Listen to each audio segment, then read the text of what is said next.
E salve, salve você que tá vendo isso aqui. Isso aqui é um corte, é um recorte, né, Afonso? É um recorte do quê?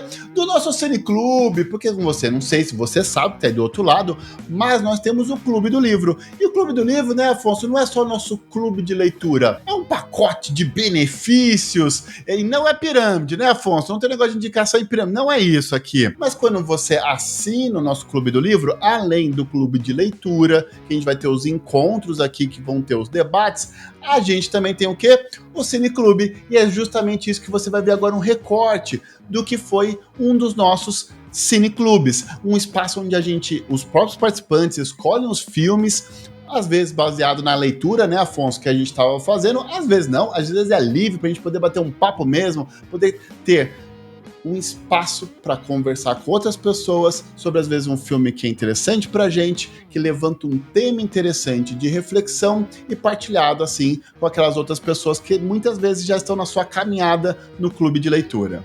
Exatamente, Fábio. E hoje nós vamos analisar o filme Extraordinário de 2017, que aconteceu conjuntamente ao período que nós estávamos trabalhando justamente no Clube do Livro, o livro A Coragem de Ser Imperfeito, da Brené Brown. Então vocês vão perceber que ao longo da análise está salpicada várias questões relacionadas à leitura que nós estamos fazendo lá no nosso grupo do Clube do Livro também.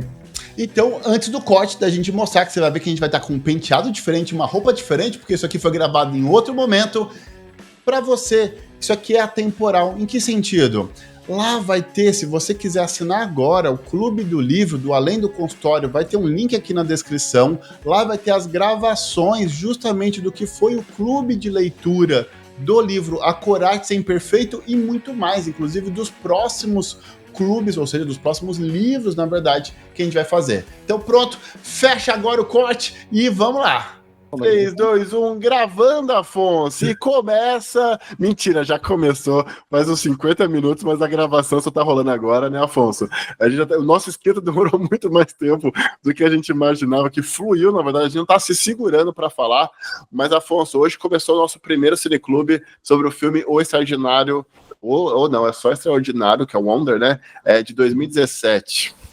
Isso, exatamente. E neste momento a gente vai fazer uma passagem aqui por alguns momentos falando um pouco do filme e um pouquinho das nossas interpretações, principalmente como ele se conecta com a nossa última leitura, que é A Coragem de Ser Imperfeito, da Brené Brown. E esperamos que você que esteja assistindo e que não está neste maravilhoso encontro de hoje, venha no próximo, porque a parte mais divertida não é a da gravação. Nós assistimos para essa edição do Clube do Livro o filme Extraordinário. Ele é de 2017, ele foi dirigido pelo Stephen Chbosky e também ele é baseado num romance. Para algumas pessoas que não sabiam, ele é baseado num livro. Eu não sabia quando eu fui assistir, eu fui ver realmente bastante leigo. Ele é baseado num livro de homônimo, com o mesmo nome, né, de um autor chamado R.J. Palácio. E aí vem aqui alguns pontos, né? A inspiração para o livro veio quando a escritora, essa Raquel, levou o filho para tomar sorvete e lá eles encontraram uma criança com essa síndrome de Churchill Collins. O filho da escritora começou a chorar ao vê-lo e foi neste momento que a autora pensou em escrever um livro sobre essa história, né? Esse acontecimento específico, inclusive, virou uma das cenas do próprio filme que a gente assistiu. E tem um outro ponto que eu achei curioso sobre o filme, que ela escreveu um outro livro. Na verdade, ela escreveu vários outros livros que são spin-offs da mesma história. Mas um especificamente se chama Pássaro Branco, que é a história do Julian. Vocês lembram quem é o Julian, gente?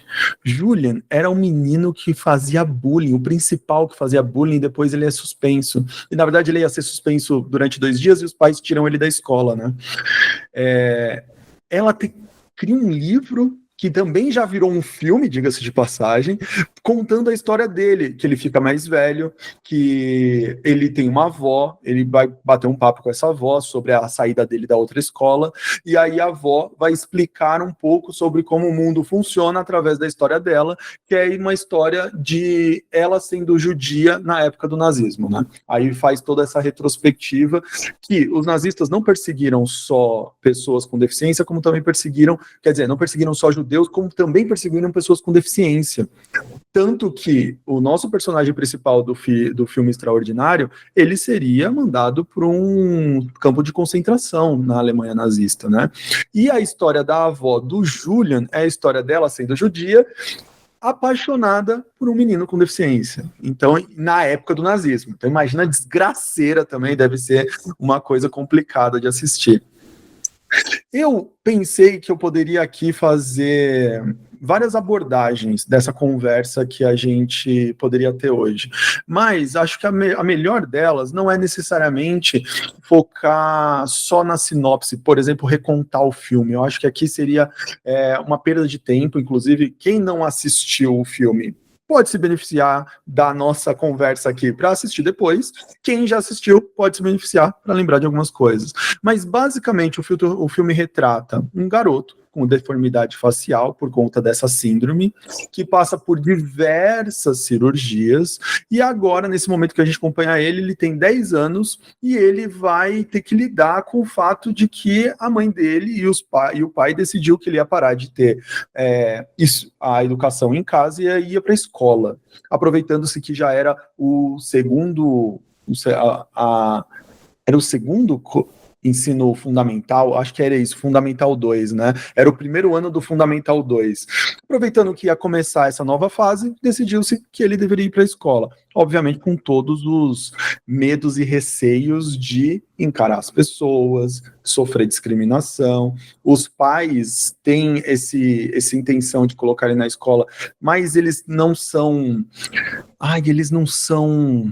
inocentes. As falas dos pais sempre são aquelas falas de cara, vai dar ruim. Tanto que o pai acaba sendo esse personagem que entra em alguns momentos para dar um toque, né? Aquele toque meio amoral, né? Do tipo, olha, se fizerem isso, se te empurrarem, empurra mais forte. Aí a mãe pergunta, o que vocês estão conversando? Ele fala, nada não, conversa de pai e filho aqui. Porque o pai entende que as coisas não acontecem de uma maneira bonitinha. O pai entende que crianças podem ser cruéis. E o pai queria que o filho não se visse sem recursos naquele momento, né? Feita essa introdução, feita essa introdução, eu anotei algumas coisas que vão passando pelo filme, mas uma das primeiras que me tocam é a questão do bom humor do personagem como ferramenta para lidar com algumas das situações difíceis. Bom humor / imaginação. Sabe aquela cena onde ele fala assim, as pessoas ficam me olhando, isso me incomoda. E aí, esse era um momento que poderia ser seguido de uma série de pensamentos de isso me incomoda, eles devem achar que eu sou uma aberração, eu devo ser de fato uma aberração, ninguém nunca vai me amar, eu nunca vou ter amigos, o que eu estou fazendo nessa escola, como é possível que minha mãe me obrigou a fazer isso? Ele poderia ter ido para este lugar naquela cena, mas para onde ele vai? Ele fala, mas eu até entendo que as pessoas estejam me olhando, né? Eu também olharia o Chewbacca se ele estivesse aqui no pátio agora. Aí aparece o Chewbacca.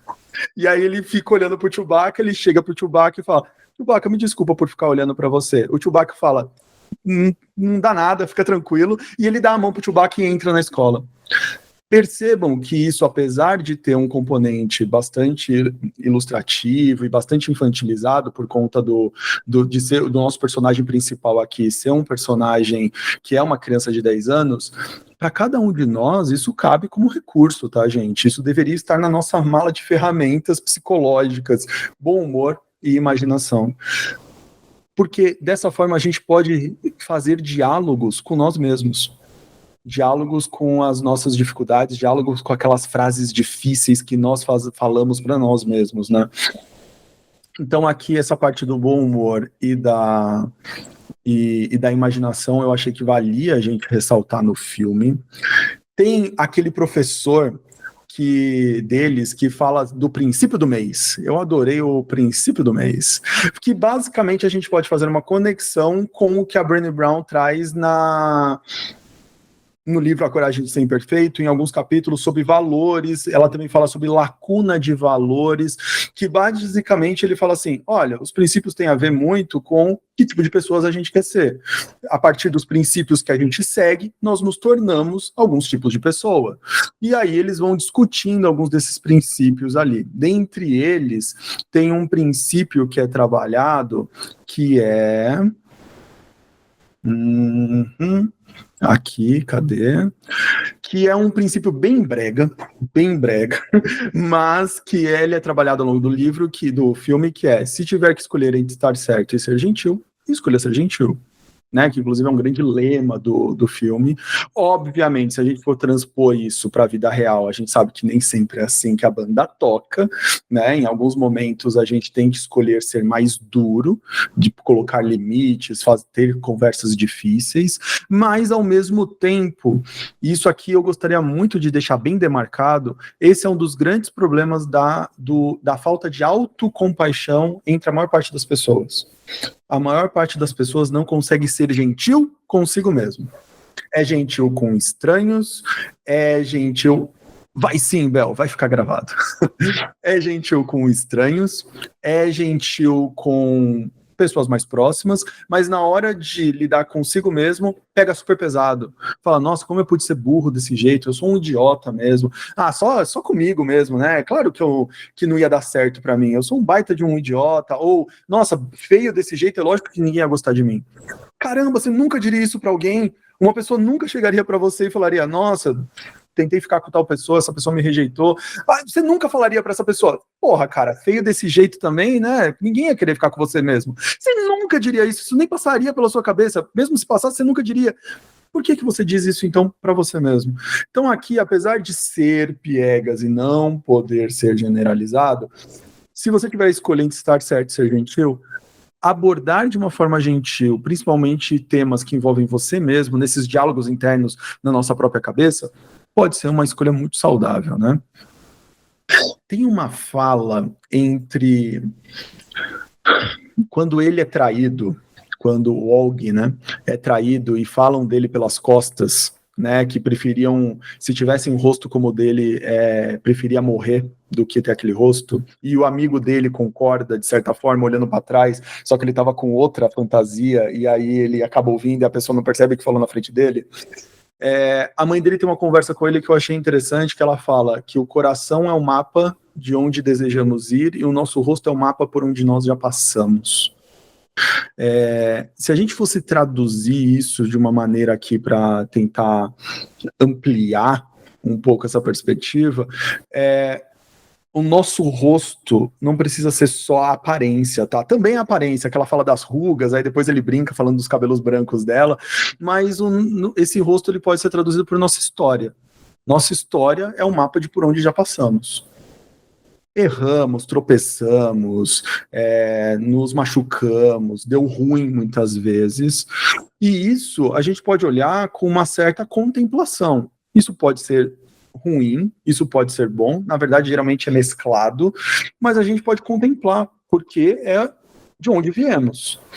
Agora, o nosso coração, no sentido de nossa consciência das nossas necessidades, nossa consciência das nossas paixões, nossa consciência dos nossos valores, é para onde desejamos ir. Então, basicamente, ela está tentando ensinar para o filho, olha, eles estão olhando o seu rosto fala da sua história, e a gente não pode mudar a nossa história, assim como não dá para mudar o seu rosto necessariamente, mas a grande questão é, quais são seus valores, suas necessidades, suas paixões, para onde você quer ir? E isso ajuda ele a relembrar quanto ele gosta de ciências, isso ajuda ele a relembrar como aquela experiência de amizade anterior foi positiva, por isso que ele consegue se abrir para nova, apesar de reticente, né? Que cachorro... cachorro, qual é o dito popular, gente? Água fria? Escaldado. Cachorro escaldado tem medo de água fria. É gato. É com gato que você fala isso. É com gato, errei o bicho, é que eu tô pensando na Daisy ainda. Mas gato escaldado tem medo de água fria. E para caminhar adiante, tem uma fala da irmã dele, que o Caio lembrou o nome, Olivia, né, Caio? Que é a Vi, uma fala da irmã dele que se repete em alguns momentos, que é: você não é o único que tem dias ruins. Eu achei isso aqui muito importante. Há uma tendência de pessoas que estão sofrendo, que é natural, de que elas começam a hiperfocar nelas mesmas. Elas focam na própria experiência, elas focam na própria dor, elas focam no próprio drama. E elas esquecem o mundo ao entorno. Esquecem, inclusive, que ao entorno dela tem pessoas vivendo também seus próprios dramas, suas próprias dores, seus próprios problemas. E perceba que a irmã não falou de uma maneira a chamar ele necessariamente de egoísta babaca. Ela só disse: cara, você tem que entender que sim, você tem problema, mas o mundo todo não gira em torno de você e outras pessoas podem ter problema também. E isso não vai caindo a ficha pro Og, muito novinho, mas ali por volta do infeliz e triste falecimento da Daisy, que é a do cachorrinho deles, parece que ele saca isso, porque ele tinha acabado de ter uma crise, a Daisy começa a passar mal, a irmã vai chamar ele, ele briga com a irmã e ele fala: pô, para, o mundo não gira ao seu entorno, a Daisy tá mal. E aí ele se conecta com: beleza, minha vida é difícil, mas a gente vai tentar não comparar dores aqui. Porque tem uma outra fala entre a irmã e ele, que é uma fala que vai nesse sentido.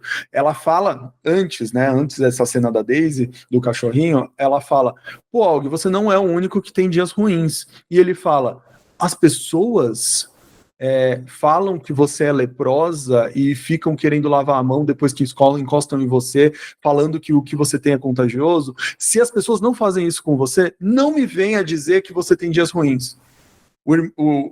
Ele dá uma fala muito forte, né?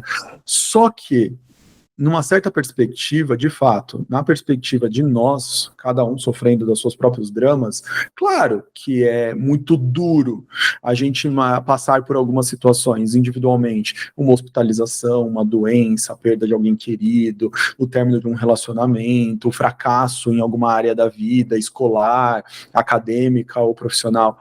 Só que também a gente não pode esquecer que, na perspectiva do outro, ele está vivendo um drama absoluto também.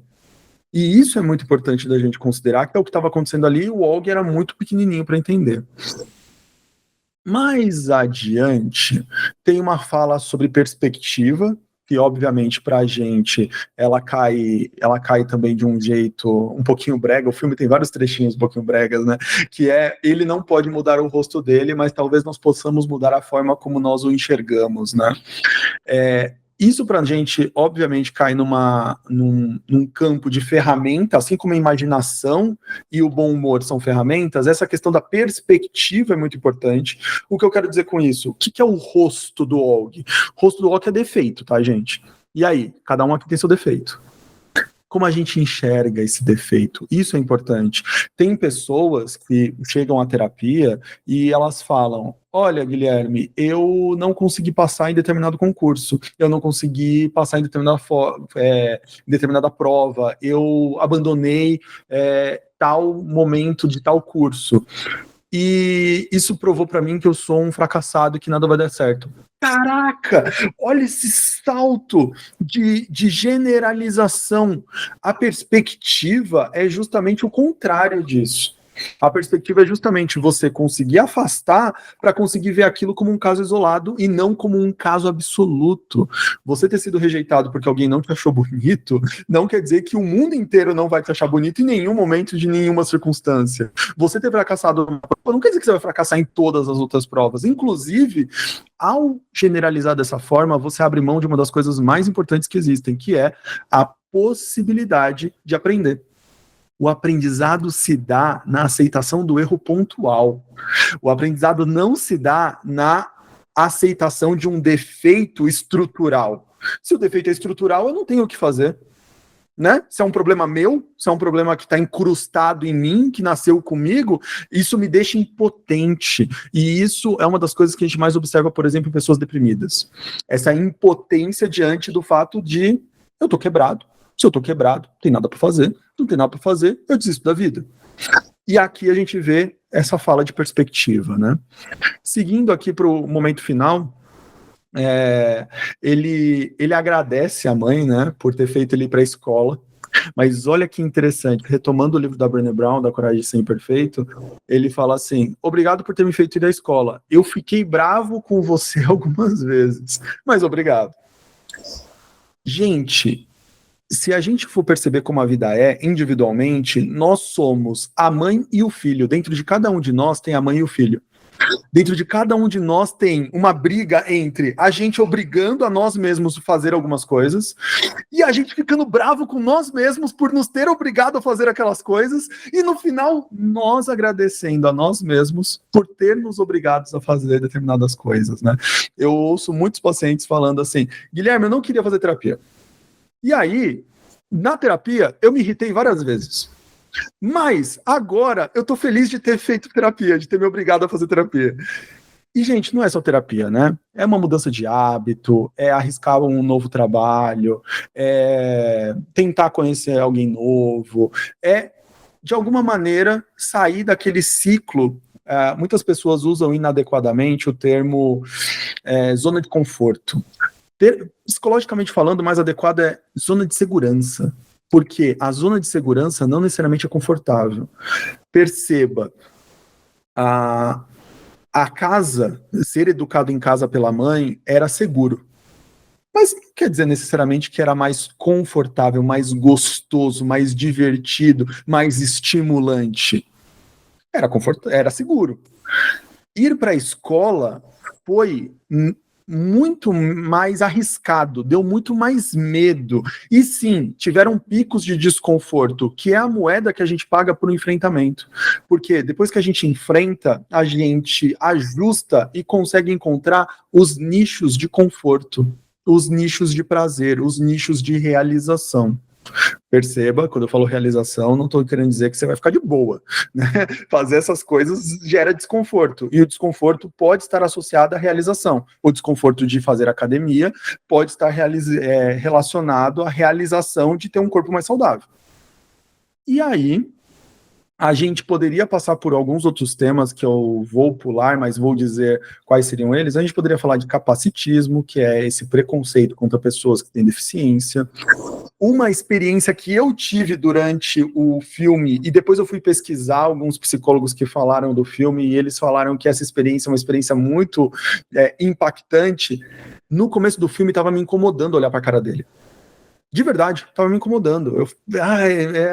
Inclusive, eu estava comendo boa parte do tempo que eu estava assistindo o vídeo, e se eu for aqui me permitir fazer uma análise sincera, me incomodava olhar a cara dele, me dava uma certa repulsa.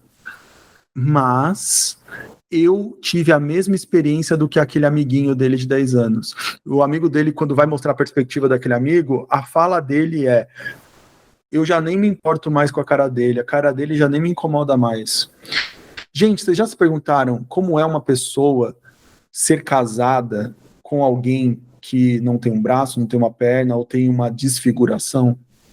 Já se perguntaram como talvez seja ser casado com alguém que sofreu uma queimadura muito grave? Ou como é ter um filho assim? Ou como é ter um parceiro assim? Alguém que conviva com você diariamente? Nos primeiros momentos é lógico que é impactante. Ninguém tem um interruptor do tipo, eu vou deixar isso normal. Apertei o botão, tá normal. Mas existe uma coisa que é uma habilidade humana maravilhosa que se chama dessensibilização. A gente vai dessensibilizando para algumas coisas. A gente dessensibiliza para medos, a gente dessensibiliza para alguns desconfortos que a gente tem que passar. Tomar uma injeção de insulina todo dia para quem é diabético no começo é uma merda, depois dessensibiliza. Várias outras questões também podem ser passíveis de passar por uma dessensibilização, e a gente, ao longo do filme, dessensibiliza para o rosto do garotinho, porque chega no momento do filme que a gente está de boa com o rosto dele, a gente está assistindo tranquilo, e aquele rosto já não está incomodando mais. E aqui, eu poderia fazer um comentário, que é um comentário sobre personalidade. Tendências de personalidade. Algo que eu não vou me estender, mas existem tendências de pessoas que lidam melhor com o diferente e pessoas que lidam melhor com o igual. Por quê?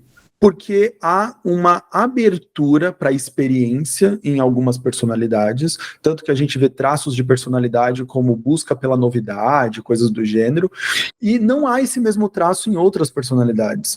O que explica uma certa divisão na maior parte dos países entre conservadores e progressistas. Não entrando aqui especificamente em política, mas existem pessoas que estão muito mais tranquilas e à vontade com mudanças. E tem pessoas que se sentem não tão à vontade com mudanças. E isso não é um defeito. Isso tende a ser uma tendência. Por isso que tem pessoas que lidam muito melhor com quem tem, por exemplo, deficiências físicas aparentes, e tem pessoas que não lidam tão bem com isso, né? Que a gente poderia chamar de pessoas mais conservadoras, por exemplo. Dado esse pequeno pincelada, chegando aqui no final da nossa conversa, era algo que eu queria ter feito no começo, que são alguns comentários, mas basicamente, quem são os integrantes do filme, né? Tem a Julia Roberts, que é a mãe, né? Se a gente for pensar nos filmes mais icônicos delas, pelo menos os que eu lembro, é Uma Linda Mulher, né?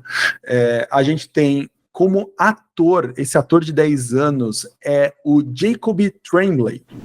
E ele fez um outro filme chamado O Quarto de Jack, que eu nunca assisti, mas quando eu fui ver o trailer, é um baita filmão, e tem uma nota super alta, e eu nem sabia.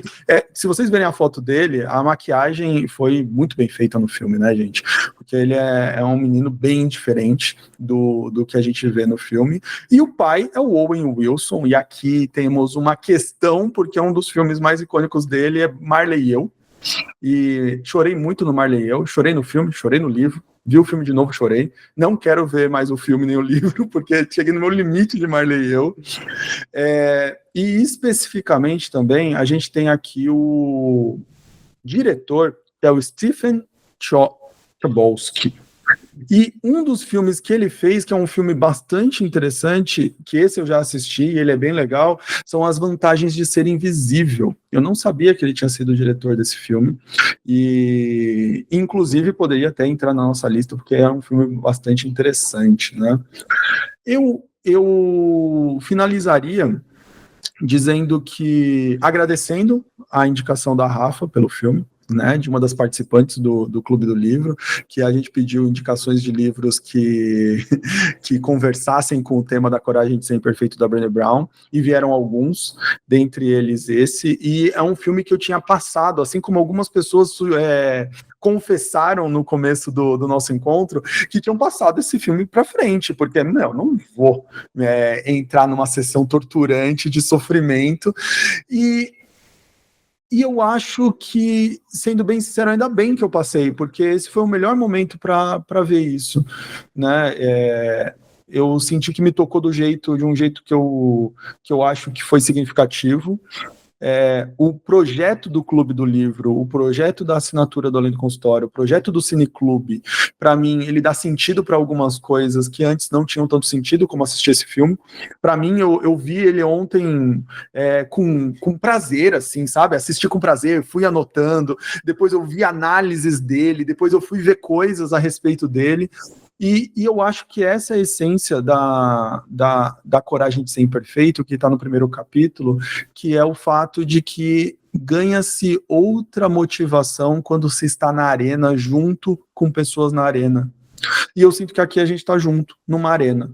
Topamos ver juntos um filme, topamos ser tocados por esse filme de uma maneira muito particular, e topamos estar aqui agora falando desse filme também, né? Então, de certa maneira, sou muito grato a todos vocês por a gente estar compartilhando este momento, e quem está assistindo também, de ter topado assistir essa gravação e também assistir o filme, mesmo que não tenha sido síncrono com a gente, né, Fábio? Essa é minha deixa pra falar, Afonso, é isso? Essa é só deixa, né, Fábio, é a deixa. É que a gente faz tempo que a gente não tá gravando mais vídeo, né, Afonso? Que a gente já era muito... Não, então eu deixo o bastão fazer uma pergunta pra você, né, Afonso? Era assim que a gente fazia as gravações, faz muito tempo que a gente não faz gravação, tô desacostumado aqui. Afonso, deixa eu fazer uma pergunta pra você. Inclusive, desculpa, uma curiosidade, eu fui ver agora, esse diretor fez pouquíssima coisa, afinal de contas, assim, é pouquíssima coisa. Ele fez, inclusive, A Bela e a Fera, ele é roteirista, eu acho, da Bela e a Fera, que foi feita pela Emma Stone, que também tá no... o negócio de ser invisível aí que você falou, como que é? As vantagens de ser invisível, não é Emma Stone. Emma Stone, não, Emma Watson, isso, que é a do Harry Potter, que é a Hermione. E o menino, eu descobri também que o menino faz a voz do Luca, o Ong, ele faz a voz do Luca do filme que teve esses dias também da Pixar. Mas a minha pergunta aqui se a gente pudesse falar 2 bons cruzamentos, talvez, que esse filme, que essa história, que essa narrativa tem com a outra narrativa, que é a narrativa do livro que a gente estava lendo até então, né? Então, assim, todo produto, né, seja cinema, teatro, a gente até fala que jogos hoje são uma linguagem que conta uma história, que tem uma narrativa. Bem, a narrativa desse filme aqui, né, Extraordinário, o que você, do seu ponto de vista, cruza com a narrativa do livro que a gente estava lendo até então, que é A Colher de Sempre Perfeito, da Brené Brown, e talvez com os conceitos dela, enfim, o que para você é um bom paralelo aqui, que a gente pode fazer para fechar agora, né? Acho que não cabe a nós agora fazer análises mais profundas sobre o filme, mas um bom cruzamento, um bom paralelo aqui.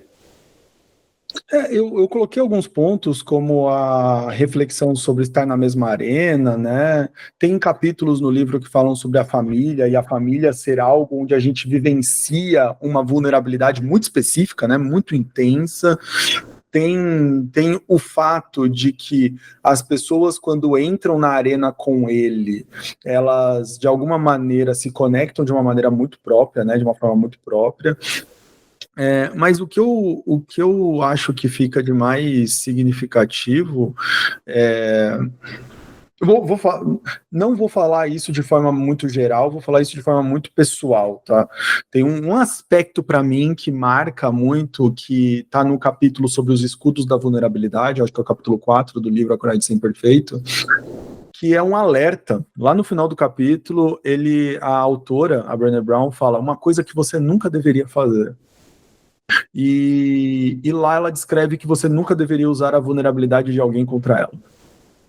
E eu acho que isso foi uma das coisas que mais me pegou, porque a traição, olha que curioso, muita coisa intensa no filme, mas o que mais me pegou foi a traição do amigo, né? Quando o amigo fala pelas costas dele aquilo e ele vê, e ele usa a vulnerabilidade, né? Porque ele já estava fazendo piada com isso, né? Então já tinham cenas que o próprio Og estava falando assim, não, que é muito difícil ser bonito como eu, né? Ele já estava fazendo umas brincadeiras super, super à vontade, e é isso. Para brincar desse jeito, você tem que estar muito vulnerável. E aí, a traição tem um peso muito significativo ali, porque eu acho que é isso, né? É o uso da vulnerabilidade contra a própria pessoa. Eu chego para você, falo algo que para mim é muito difícil, falo sobre uma dificuldade, sobre um fracasso, sobre um erro, e em algum momento você usa isso contra mim, né? Eu acho que essa é uma das dores mais difíceis de ressignificar, de alcançar algum nível de perdão ou algo do gênero. Eu acho que eu marcaria isso, Fábio, como mais significativo relacionado ao filme. Interessante. Eu pensei em várias coisas que eu acho que a gente poderia fazer um paralelo aqui, mas eu vou destacar uma, que eu acho que para mim foi das várias lições que eu tive com esse livro da Brené Brown, A Coragem de Ser Imperfeito, sobre vulnerabilidade. Tem uma delas que é uma regra, é quase uma regra mesmo, que eu aprendi, que eu falei, cara, isso aqui funciona pra caramba, hein?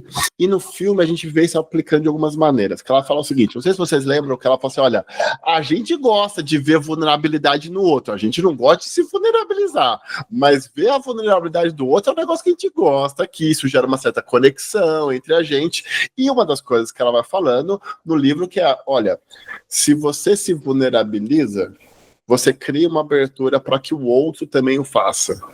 Ela fala isso, né? A partir do momento, então, se você espera alguma atitude, né, de alguém, que alguém se vulnerabilize, seja ousado, emita um ato de coragem, faça você isso primeiro, né? Faça você primeiro um ato de vulnerabilidade na presença dessa pessoa. E aí, isso daqui pra mim aparece no filme, eu vou destacar, depois eu faço um outro paralelo, que é, por exemplo, lembra quando o menino, o Auggie, tava no refeitório, eu não como na frente das pessoas porque eu pareço o monstro de Star Wars. Ele faz várias referências a Star Wars e ele fala que é um monstro de areia, tipo um verme de areia. O Caio deve estar se torturando, porque talvez o Caio conheça mais Star Wars do que eu, mas é tipo um verme de areia. Ele fala, eu pareço isso daqui, né? E aí, o que o Jack faz nesse momento, Afonso? Ele faz uma brincadeira falando, não, eu como igual uma tartaruga, assim, uma tartaruga marinha, aí ele começa a enfiar a cara no sanduíche, né, na frente do Og. Exatamente. Quando o Og tá no Halloween, que ele fala que é a festa preferida dele, e aí depois desse ato de traição, ele volta, ele tá muito ressentido, ele não vai, né, fazer doce travessuras aqui. A irmã dele vê isso, mesmo depois desse diálogo triste, ela fala, pô, não é só dor, eu também, né, tô lascada aqui. O que ela faz? Ela vai lá e faz o quê? Pega a fantasia ó, ela não tem o menor interesse com aquilo, mas ela, mesmo com a dor dela, ela se vulnerabiliza naquele momento para que ele haja um ato se vulnerabilizar naquele momento também. Acho nesse momento que ela fala da Miranda, né? Ela fala assim, pela primeira vez. Você, mas a Miranda não fala mais comigo, né? E aí ele entende que ela também tá sofrendo pela perda da melhor amiga. O que eu acho que é de... Enfim, acho que isso aqui tem outros momentos no filme, mas vou trazer esses dois paralelos aqui, porque, gente,